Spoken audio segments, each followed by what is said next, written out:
ಸರ್ವಪಕ್ಷ ಸಭೆ ಬಹಿಷ್ಕರಿಸಿದ ಬಿಜೆಪಿ ತಮಿಳುನಾಡಿಗೆ ನೀರು ಬಿಟ್ಟು ಈಗ ಚರ್ಚೆ ಅಂದ್ರೆ ಹೇಗೆ? ಕಾವೇರಿ ವಿಚಾರದಲ್ಲಿ ಸರ್ಕಾರ ವಿಫಲ ಎಂದ ಅಶ್ವಥ್ ನಾರಾಯಣ್.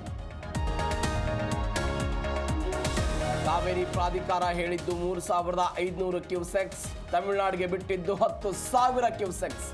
ಕಬಿನಿ ಜಲಾಶಯ ಗೇಟ್ ಓಪನ್.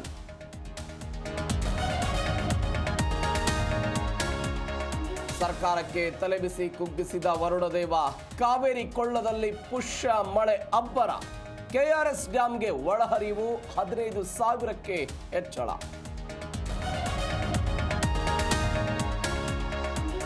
ಕಾಂಪೌಂಡ್ ಇರಬೇಕು, ಇಲ್ಲ ಸಣ್ಣ ಮನೆ ಇರಬೇಕು. 5 ವರ್ಷ ಸೈಟ್ ಖಾಲಿ ಇದ್ರೆ ಮುಟ್ಟುಗೋಲು. ಸಿಎಂ ಹೇಳಿಕೆಗೆ ಮಾಲೀಕರು ಗರಂ.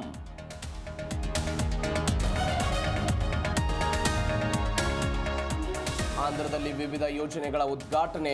ಅಲ್ಲೂರಿ ಸೀತಾರಾಮ್ ರಾಜ ಅಂತಾರಾಷ್ಟ್ರೀಯ ಏರ್ಪೋರ್ಟ್. ಆಂಧ್ರದಲ್ಲಿ ಮೋದಿ ಅಭಿವೃದ್ಧಿಯ ಮಂತ್ರ.